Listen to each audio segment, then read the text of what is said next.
Basile, votre application de recherche immobilière, présente Sud Radio, parlons IMO, Sylvain Lévy-Valency. Vous l'attendiez, vous l'entendiez. Voici Sylvain Lévy-Valency, le fondateur de Radio Imo. Bonjour. Bonjour Jean-Marie, bonjour à tous. On parle logement avec vous comme chaque samedi jusqu'à 10h sur Sud Radio, notamment. On va parler des tendances et du retour du marché et des primo-accédants notamment. La relance du marché semble poindre à l'horizon. Je la sens la relance. Vous avez des accents de Pierre Mauroy, tiens. On revient en enfance. On va aussi répondre aux questions de nos auditeurs sur Sud Radio, le répondeur de Sud Radio 0826 300 300 avec Bérénice de Villefloriot. On répond à quoi aujourd'hui ? Bonjour, aujourd'hui on répond à peut-on louer une partie de sa cave ? Peut-on louer une partie de sa cave ? Intéressant. On sera aussi avec Grégoire Darico, le chantier du siècle, la rénovation énergétique. Tout à fait, Laurent. Pardon, Jean-Marie. Ça commence bien. On va parler de cette France qui gagne, un peu comme l'Olympique de Marseille face à Saint-Etienne. On va parler de France Rénov et de son rôle important. Et puis on va faire le tour de France des biens coups de cœur. On ira à Savigny-sur-Orge et Lacroix aux Mines dans les Vosges. Et vous ferez bien d'y rester d'ailleurs. Mais avant ça, on commence par les infos de la semaine à retenir avec Bérénice de Villefloriot et Sylvain Lévy-Valency. Merci Jean-Marie. On va faire un point sur l'info du moment. Bérénice, attention, enfin, ça a l'air de bouger. Oui, entre les taux de crédit qui baissent, une annonce surprise de Stéphane Plaza et un possible grand chamboulement dans le logement social, je vous explique tout. Alors, on va commencer avec le crédit immobilier. Les taux repartent enfin à la baisse. Et oui, c'est une bonne nouvelle si vous voulez acheter un bien. Les taux de crédit immobilier pourraient encore être plus avantageux cette année. Pourquoi ? Parce que la Banque Centrale Européenne, la BCE, a annoncé une nouvelle fois une baisse de ses taux directeurs cette semaine. Alors, la BCE, pour vous expliquer brièvement, c'est celle qui donne le tempo. Si elle baisse ses taux directeurs, les banques baissent à leur tour leurs taux. Et c'est ce qui s'est passé. Donc, selon les experts, on pourrait atteindre des taux autour de 2,70% pour un crédit immobilier sur 20 ans d'ici la fin de l'année. Une aubaine si vous hésitez encore à sauter le pas. Alors, annonce choc de Stéphane Plaza. Je suis innocent et je serai blanchi. Nouveau rebondissement dans l'affaire Stéphane Plaza. Je rappelle qu'il a été condamné à 1 an de prison avec sursis pour violence habituelle sur une ex-compagne. Il est animateur, vous le connaissez tous, et agent immobilier. Il s'accroche. Il a adressé un mail cette semaine aux franchisés de son réseau. Il clame son innocence. Alors, j'ai lu le mail, je vous ai pris une phrase. Je ferai tout pour préserver le réseau des attaques dont je suis la cible. Je suis innocent et je serai blanchi, tout en annonçant qu'il a fait appel de sa condamnation.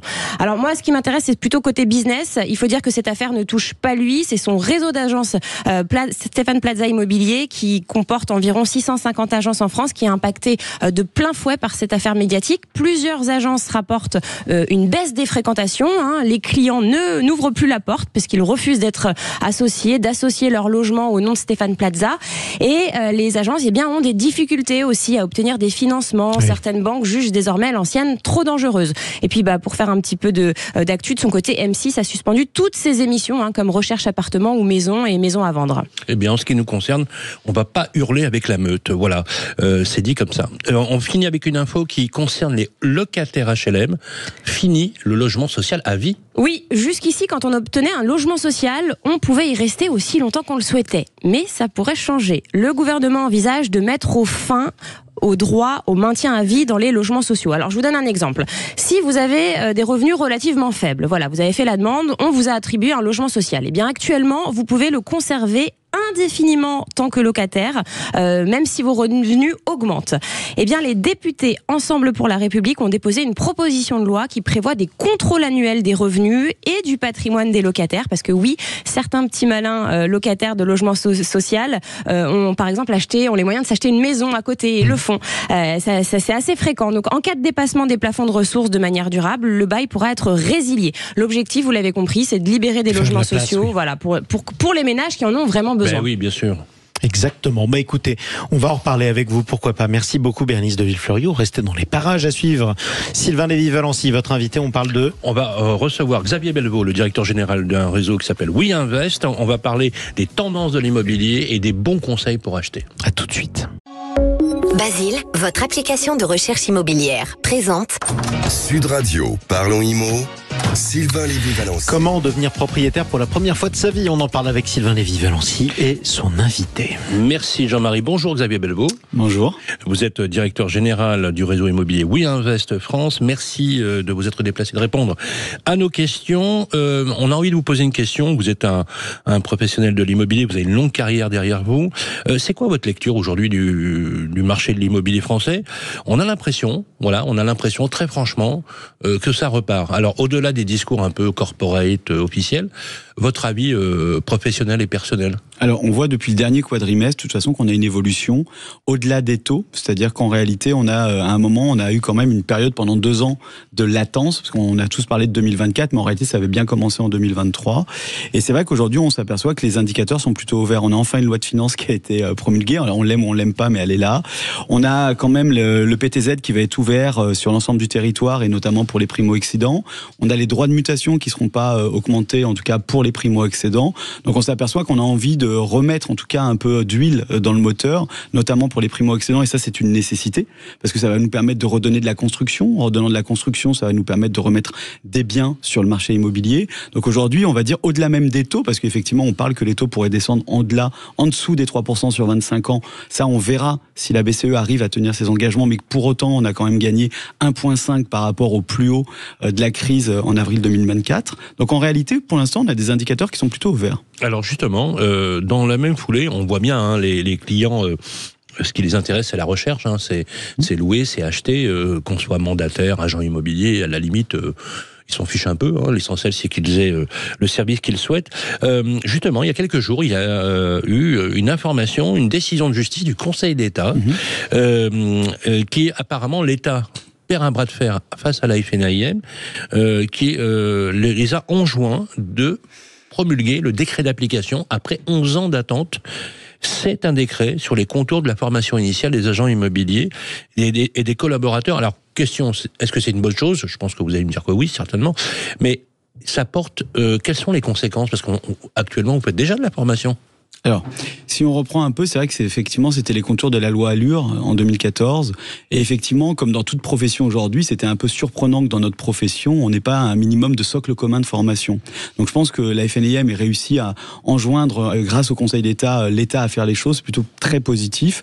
Maintenant, qu'on se dise des choses, pour le client final, en réalité, aujourd'hui, il a besoin avant tout de transparence, de confiance et de compétence, parce qu'il n'a jamais été aussi dur d'acheter, de louer ou de vendre un bien. Donc en réalité, plus que jamais, on a besoin qu'un conseiller immobilier, quel qu'il soit, et peu importe son enseigne, soit suffisamment formé afin d'accompagner au mieux son client. Donc on peut que se réjouir de ce type de choses. Après, pour être très simple, ça va pas non plus changer la face du monde, parce qu'en réalité aujourd'hui, depuis des années déjà, que ce soit les réseaux de mandataires ou les réseaux d'agents immobiliers, on a de la formation qui est faite, elle est faite à la fois en distanciel, en présentiel, et on est bien obligé d'aller au-delà des 14 heures par an, parce que sinon, en l'occurrence, on a une problématique, c'est qu'on n'est pas assez compétent. Je prends toujours un exemple, aujourd'hui, c'est un client sur 3 qui va acheter sa voiture, il en sait plus que celui qui vend la voiture. Objectivement, aujourd'hui, avec tout ce qu'on peut récupérer comme documentation et grâce à des émissions comme le vôtre, le client final est informé, donc c'est une bonne chose.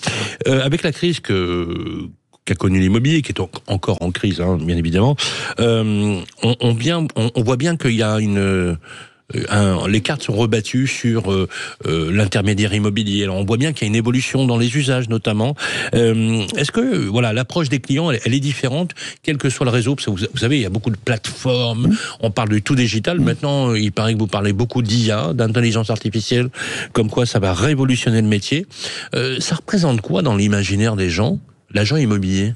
Alors, je pense que déjà, il faut qu'on recadre un peu les choses. Tout ce qui se fait aujourd'hui dans l'IA, c'est avant tout pour le client B2B, donc agent immobilier ou conseiller immobilier. Et le client final, en fait, il en est peu touché, c'est-à-dire qu'il a des capacités aujourd'hui de pouvoir, par exemple, estimer son bien en ligne, avec quand même, il est vrai, une affinité qu'on n'avait pas auparavant, c'est-à-dire qu'aujourd'hui, plus ou moins 10-15%, on arrive quand même à avoir une vraie enveloppe de valorisation d'un bien, ce qui n'était pas le cas il y a une dizaine d'années, mais pour autant, avant tout, c'est l'agent immobilier qu'on professionnalise pour aller vers le conseiller, enfin demain vers le client final. Mais le client final, aujourd'hui, on a beau se dire les choses, qu'il a besoin avant tout, c'est de transparence, c'est de relations de proximité, et toutes les agences qui ont essayé par le passé, et on en connaît plusieurs enseignes, aujourd'hui sont soit en redressement judiciaire, soit en liquidation judiciaire, ou bref, n'existent plus. Donc en réalité, je pense que le client, il n'a pas besoin du tout en ligne aujourd'hui, et c'est pas son souhait. Les plateformes, pour vous, c'est pas un modèle...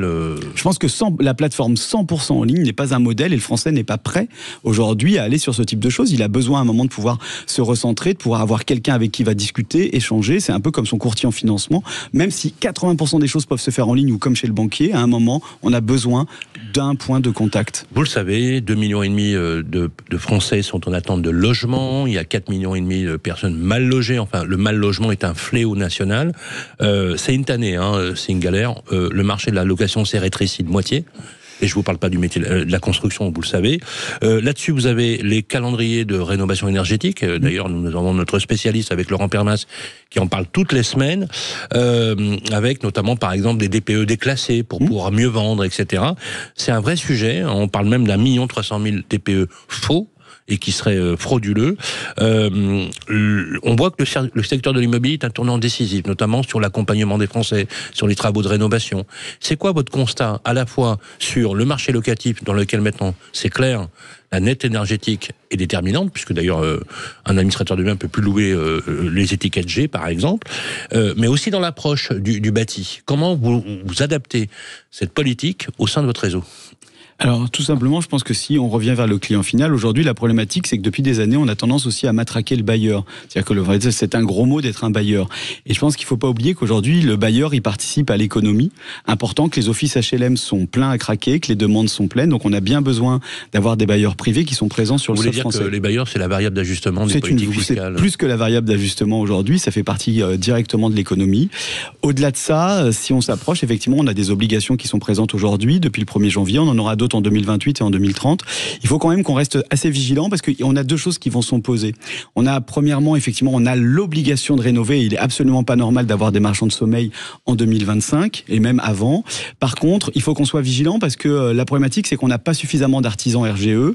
C'est qu'on a quand même des listes par rapport à RGE reconnu garant de l'environnement. Exactement. On a aussi des difficultés, c'est-à-dire qu'on a beau dire ce qu'on veut, on a peu d'argent, on le sait bien dans l'État. Donc on a beaucoup de demandes. Donc on vous dit, écoutez, chères Françaises, on va être là pour vous aider à rénover vos biens, mais malheureusement dans les faits, est-ce qu'on parle d'une rénovation globale? Est-ce qu'on parle d'une rénovation en one shot? Est-ce qu'on change juste la chaudière? Est-ce qu'on va juste changer les vitres? Et comment vous faites avec vos clients? C'est-à-dire qu'aujourd'hui, plus que jamais, on a besoin effectivement avec nos clients qui font de la gestion locative d'un accompagnement personnalisé. Parce que en fait, chaque dossier est différent. De l'assistance à la maîtrise d'ouvrage. Est-ce que vous êtes tenté par le? Est-ce que vous êtes tenté par exemple par devenir un MAR? Vous savez, mon accompagnateur rénove auprès de l'ANA. Vous savez, ce sont bien sûr, on l'entend, mais au-delà de ça, ce que je veux dire par là, c'est que l'assistance maîtrise d'ouvrage, ça reste un métier. Donc aujourd'hui, l'agent immobilier qui se forme peut être le relais, parce qu'on parle beaucoup d'AMO, par exemple, aujourd'hui dans la rénovation dans le cadre de la copropriété, et pour avoir des minimums qui soient remis en place, mais je pense qu'il faut rester à sa place. Aujourd'hui, l'agent immobilier doit être un facilitateur, il doit être là pour conseiller, il doit également être là en gestion de projet, mais simplifié. N'oublions pas qu'aujourd'hui, l'agent immobilier n'a pas la maîtrise sur les travaux, les coûts et les ouvrages. Donc heureusement qu'on a France Rénov et qu'on a tout un tas de choses autour de ce dispositif pour avancer auprès de nos clients. Comment se porte le réseau Invest France ? Alors le réseau aujourd'hui, Invest France se porte plutôt très bien. Voilà, malgré justement, c'est ce que je dis toujours, quand c'est la crise, il y a des opportunités. On est plutôt nous des opportunités aujourd'hui. Et si on va même plus loin et qu'on parle un peu de la ville de demain, parce que tout ça m'inquiète. En fait, parce qu'en réalité, on risque de se retrouver avec un immobilier exclusif. Pourquoi je dis ça? Parce qu'à force d'avoir en fait des rénovations qui sont de plus en plus difficiles. Pardonnez-moi, mais c'est quoi un immobilier exclusif? C'est-à-dire qu'on va se retrouver avec des secteurs où on aura des propriétaires qui auront la possibilité de rénover, d'autres qui n'auront pas la possibilité de le faire. Et on va se retrouver avec. Bien sûr, mais ça va être un peu plus marqué. Ça peut être aussi les riches avec les riches, les pauvres avec les pauvres. Enfin, voilà, on appelle ça de la gentrification naturelle. Oui, j'entends. Mais d'un autre côté, on avait fait en sorte depuis quelques années de pouvoir en fait mixer ces populations. Alors qu'on a l'impression qu'on revient à 30-40 ans en arrière en voulant un petit peu les reparquer. Et ça, c'est difficile. L'archipel français, c'est ce dont parlait Jérôme Fourquet dans son essai. Absolument. Effectivement. Merci beaucoup. Merci. Merci Xavier Belleveau. Je rappelle que vous êtes le directeur général de Invest France. On vous trouve d'ailleurs très facilement sur Internet. Exactement. Surtout si on a envie d'investir. Merci à vous. Restez avec nous. Tiens, on se retrouve dans un instant. On répond aux questions de nos auditeurs sur le répondeur de Sud Radio 0826 300 300. On va parler de Bérénice. Peut-on louer une partie de sa cave? À tout de suite. Basile, votre application de recherche immobilière, présente Sud Radio, parlons IMO, Sylvain Lévy-Valency. Et il est en pleine forme ce matin, Sylvain Lévy-Valency. Il écoute les questions de nos auditeurs sur le répondeur de Sud Radio. Avec la Massif, économisez en changeant d'assurance de prêt immobilier. Conditions sur massif.fr. La Massif présente Sud Radio, parlons IMO, ça vous concerne. Et oui, ça vous concerne l'immobilier, n'est-ce pas Bérénice ? Tout à fait. Et là, on a eu un message de Fabienne sur notre répondeur. Fabienne qui vit juste à côté de Rennes et qui a désormais plus d'enfants à domicile. Son dernier fils a quitté le cocon. Elle a donc désormais beaucoup plus de place dans sa maison et donc dans sa cave aussi. Elle trouve ça dommage car elle n'utilise qu'une petite partie de cette cave qui est très grande pour des bouteilles de vin, elle nous a dit, et quelques vieux disques d'ailleurs. Elle se demande s'il est possible de louer une partie de sa cave. Est-ce que ça se fait ? Pour y répondre, j'accueille notre experte Laure Courty. Bonjour, vous êtes présidente fondatrice de Je Stock, une plateforme qui propose des garde-meubles ou des box de stockage entre particuliers près de chez soi. Bonjour Laure. Bonjour. Alors, voilà, pour répondre à Fabienne, est-ce qu'on peut louer une partie de sa cave ? Est-ce que ça se fait ? Alors oui, tout à fait, on peut louer une partie de sa cave où qu'on soit en France. Ça marche très bien sur la plateforme Je Stock, comme vous l'avez dit. Il suffit de déposer une annonce. Vous allez, au moment où vous déposez l'annonce, on va même vous proposer un prix au mètre carré. Donc effectivement, vous pouvez louer 1, 2, 3, 10 mètres carrés d'une cave ou d'un garage que vous n'occupez pas entièrement. Dans ce cas-là, évidemment, vous n'allez pas remettre les clés à votre locataire, oui. Puisque potentiellement vous habitez la maison. Mais vous pouvez tout à fait privilégier des demandes de location pour du long terme, où effectivement, le locataire n'aura pas besoin d'accéder à ses affaires tous les 4 matins. Et donc, vous convenez tout simplement d'un rendez-vous le jour où il aura besoin de déposer ses affaires ou de les reprendre. Et ça se fait assez bien et en toute sécurité sur la plateforme Je Stock. Et est-ce qu'on peut avoir une idée de ce qui va être stocké, par exemple ? Est-ce que vous avez des exemples et est-ce qu'on a le droit, j'imagine qu'on a le droit de demander à notre locataire ce qu'il va stocker aussi dans notre cave ? Oui, bien sûr. Alors, c'est prévu effectivement sur la plateforme au moment des échanges entre le propriétaire et le locataire. On invite très fortement les locataires à faire un inventaire de ce qui va être stocké. C'est potentiellement aussi un avantage qui va être joint au contrat de location. Donc oui, bien sûr que le propriétaire a tout à fait le droit de demander au locataire ce qu'il va stocker. En général, on est vraiment sur du petit meuble, petit électroménager, carton de livres, voilà. Vous avez quelques exemples à nous donner, par exemple, de choses qui ont été stockées dans des caves récemment ? Je peux vous donner des exemples très concrets, c'est-à-dire ce qu'il y a dans ma cave, moi, actuellement, puisque je suis la première utilisatrice de la plateforme. Ouais. Donc moi, en ce moment, par exemple, je loue à un médecin qui est à la retraite et qui m'a demandé de stocker toutes ses archives. Donc c'est des cartons et des cartons d'archives, qui prennent à peu près 4 mètres carrés, je crois, et je loue 16 € du mètre carré par mois. Donc ça fait vraiment un complément de revenu qui est non négligeable. Bien sûr. Et puis avant ça, j'ai eu une femme dont la grand-mère était décédée, qui avait besoin de stocker les affaires de sa grand-mère en attendant que tous les petits-enfants viennent récupérer ce qu'ils avaient besoin de récupérer. J'ai eu des étudiants qui sont partis en Erasmus. En fait, c'est différentes typologies de locataires, mais toujours avec des gens qui sont plutôt sur du long terme, parce que cette cave, elle est dans ma maison, au sous-sol de ma maison, et je l'utilise aussi puisque j'ai une grande famille, donc j'ai aussi besoin d'espace pour mes propres besoins. Et alors, dernière question, comment ça fonctionne sur Je Stock ? J'imagine que vous êtes un peu garant, vous mettez donc les gens en relation, donc là par exemple, Fabienne peut aller sur Je Stock, vous mettez les gens en relation, et puis c'est vous qui faites le contrat de location, comment ça se passe ? Alors, on va pousser un contrat de location au propriétaire et au locataire qu'il faut qu'il signe au moment soit de la remise des clés, si c'est un box ou une cave indépendante, soit au moment où le locataire va venir déposer ses affaires. Et ensuite, nous, on s'occupe de tout, la partie assurantielle et la partie paiement, puisque tout se passe sur la plateforme. Donc, pour le propriétaire, c'est vraiment confortable, puisqu'il n'a pas besoin de s'occuper de toute cette partie-là. Eh bien, merci beaucoup. Laure Courty, moi je savais pas qu'on pouvait louer une partie de sa cave. Franchement, ça m'intéresse. Du coup, je vais peut-être le faire aussi. Je vous y logerai. Si vous voulez. C'est sympa, Jean-Marie. C'est une super innovation parce que tout le monde n'a pas une cave pour stocker. Et donc, je trouve ça extrêmement ingénieux. Merci beaucoup d'être intervenu sur Sud Radio. Vous tous d'ailleurs qui nous écoutez, vous laissez vos messages, vous posez vos questions au 0826 300 300. Sud Radio, parlons IMO, ça vous concerne. Avec la Massif, changez votre assurance de prêt immobilier et économisez. Conditions sur massif.fr. Allez, 9h46 sur Sud Radio. Tout de suite, on attaque le chantier du siècle. Avec Sofinco, baissez votre consommation d'énergie en lançant vos travaux d'éco-rénovation. Sofinco présente Sud Radio, parlons éco-rénovation. Avec Grégoire Darico. Bonjour Laurent Permas. Bonjour Grégoire. Vous êtes directeur de Sofinco Éco-Transition. Alors Laurent, cette semaine, j'ai une question assez simple. En fait, j'arrête pas de vous entendre parler de France Rénov'. Qu'est-ce que c'est ?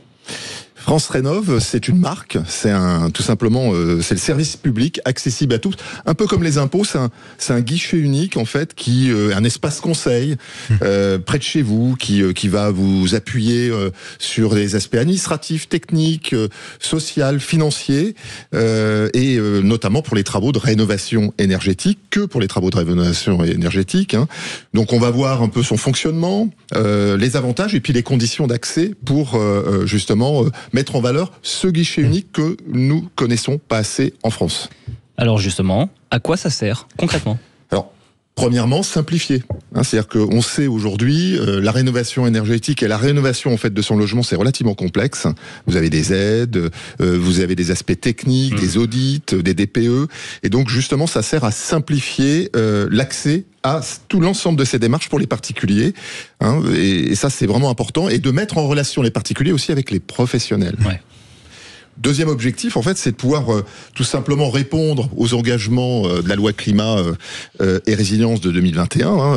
Je vous le rappelle, en 2030, c'est 900 000 logements par an à rénover. Ouais. On en est un peu loin, donc c'est justement pour accélérer, simplifier. Puis le troisième objectif, c'est d'éviter aussi les fraudes. On le sait, il y a beaucoup de fraudes. Pourquoi ? Parce qu'il y a beaucoup de primes, de subventions et d'aides. Et donc forcément, France Rénov' est là pour pouvoir mieux conseiller et pouvoir rapprocher en fait le particulier à la fois de l'État, avec l'ensemble des aides, mais aussi des professionnels RGE. On en a parlé tout à l'heure. Tout à fait. Concrètement, je veux contacter France Rénov'. Comment est-ce que ça fonctionne ? Alors vous avez 3 accès en fait. Un premier, c'est la plateforme, donc le site web, et ce site web, c'est francerenov.gouv.fr qui propose l'ensemble des informations. Vous allez pouvoir entrer votre département et pouvoir trouver aussi l'accès, le guichet unique le plus proche de votre domicile. Ouais. Le numéro de téléphone, bien sûr, on le rappelle à chaque chronique, le 0808 800 700. Je vous rappelle, c'est un dispositif totalement gratuit et l'appel aussi. Donc lorsque vous allez voir et vous déplacer chez France Rénov' un espace conseil, c'est gratuit, oui. L'ensemble des conseils. Et donc les espaces conseils France Rénov', il y en a 600 en France. 600 c'est beaucoup. Pour 2700 conseillers France Rénov'. Là encore, vous vous déplacez, c'est gratuit. Un accompagnement clé en main, avec notamment l'aspect administratif, je le rappelle, l'aspect social, le montage des dossiers, le rapprochement avec les professionnels, et puis les solutions financières. Donc c'est clairement un accélérateur pour pouvoir justement améliorer les conditions, en tout cas, d'économie d'énergie au sein de votre logement. Alors vous l'avez dit, France Rénov' m'accompagne pour les aides à la rénovation énergétique. Comment ? Alors, tout simplement, là encore sur la plateforme, vous allez pouvoir renseigner concrètement votre lieu d'habitation et trouver justement l'ensemble des aides avec un simulateur. Et puis vous pouvez appeler si jamais vous avez une question ou un complément d'information qui n'est pas compréhensible pour vous sur le site internet. Vous allez pouvoir discuter avec ce conseiller, notamment au téléphone, qui va vous accompagner à la fois sur peut-être une simulation plus fine, et puis aussi vous poser des questions sur que souhaitez-vous rénover. Donc on revient sur le DPE, sur l'audit énergétique, et peut-être aussi des travaux de grande ampleur. Et je le rappelle, là aussi sur l'espace conseil France Rénov', vous allez pouvoir rencontrer Amar. Justement, mon accompagnateur Rénov', qui lui va être un peu l'architecte en intérieur et va vous accompagner tout au long du processus en fait de montage de votre dossier. Est-ce que le MAR peut me renseigner sur qui est RGE ou pas pour faire mon DPE ? C'est important quand même. De toute façon, ça ne fonctionnera qu'avec un artisan RGE, puisque le MAR est aussi la clé de voûte, si vous voulez, pour pouvoir accompagner. Et après, vous m'étonnez qu'il faut une agence de l'État avec plusieurs centaines de personnes qui travaillent avec abnégation et on les embrasse, ne serait-ce que pour expliquer aux Français comment tout ça fonctionne. C'est quand même un sacré maquis. Et d'ailleurs, le MAR préféré de Jean-Marie, c'est le MAR de Bourgogne. Oui. Alors, avec modération. Ils sont accessibles du lundi au vendredi de 9h à 18h, à la fois au téléphone, mais aussi sur les espaces conseils. 600 en France. Oui, c'est vrai, c'est important. En tout cas, on les salue, tous ceux qui travaillent dans cette agence. Merci à vous, Laurent Permas, et merci à vous également, Grégoire Darico. Merci. Sud Radio, parlons éco-rénovation. Avec Sofinco, lancez vos travaux d'éco-rénovation pour baisser votre consommation d'énergie. Lui n'en a jamais marre de faire le Tour de France, c'est Sylvain Lévy-Valency. Alors je vous propose qu'on n'aille pas très loin d'ici, on va aller en Essonne. On part à Savigny-sur-Orge, Grégoire. Oui, c'est là qu'est né par exemple un certain Gilles Lelouch, acteur français reconnu. Cette semaine, je vous ai dégoté une superbe maison dans un écrin de verdure, une maison de 152 mètres carrés, 7 pièces située sur un terrain arboré de 826 mètres carrés. Un bien rare qui séduira les amoureux de la nature. Cette maison a été construite dans les années 1990. Elle comprend en rez-de-chaussée un double séjour de 40 mètres carrés, une cuisine semi-ouverte, une véranda avec climatisation semi-réversible, Laurent, un bureau et une salle de bain. Vous êtes expert maintenant. À l'étage, 4 belles chambres, une salle de bain et des toilettes séparées. Le sous-sol permet, Bérénice, un bel espace de rangement. Il peut être aménagé, pourquoi pas loué en partie.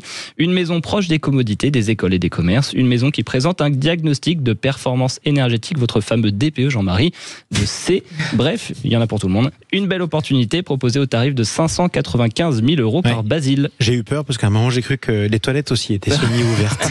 Ça aurait été gênant. Je vais pas jusqu'à ce genre de détails. Les taux ont baissé, il faut en profiter. Oui, alors moi à apport de 20%, soit 119 000 €, j'ai laissé pour le moment le taux à 3,2%, mais c'est vrai que vous pourrez trouver moins et ça ferait des mensualités à 2307 €. Alors, pour les amateurs de J.R. Tolkien et le Seigneur des Anneaux, on va aller dans les Vosges, à la Croix-aux-Mines, où là, il y a un type dingue qui a fait une maison magnifique. Un passionné du Seigneur des Anneaux qui a construit sur son terrain une vraie maison de Hobbit. Une maison qu'il a entièrement dessinée et imaginée selon l'œuvre de Tolkien. Alors, dans un article de nos confrères de Ouest France, sa femme témoigne. Il a fait ses premiers croquis quand il était adolescent. C'était vraiment son rêve. Il a débuté les travaux en 2008. Ils ont pris fin 10 ans plus tard, après 2500 heures de travail.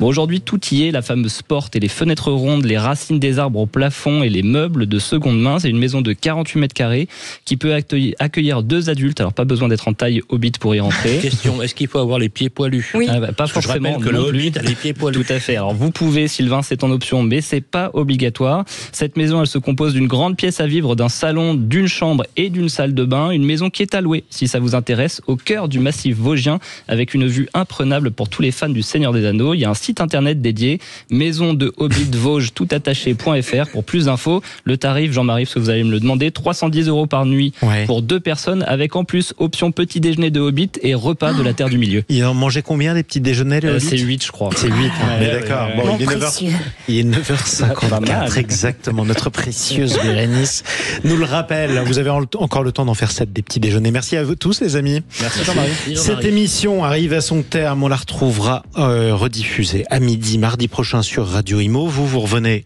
Absolument. On revient samedi prochain, bien évidemment. Et on passera toute la semaine au MIPIM à Cannes du 11 au MIPIM à Cannes du 11 au 14 mars. Le MIPIM, on rappelle ce que c'est? C'est un salon d'immobilier international. De l'immobilier. On va travailler. On vous laisse consulter pour vos problèmes, mon cher Sylvain Lévy-Valency. Tout de suite, on retrouve quelqu'un qui trépigne. Sud Radio, parlons Imo. Sylvain Lévy-Valency. Avec Basile, votre application de recherche immobilière.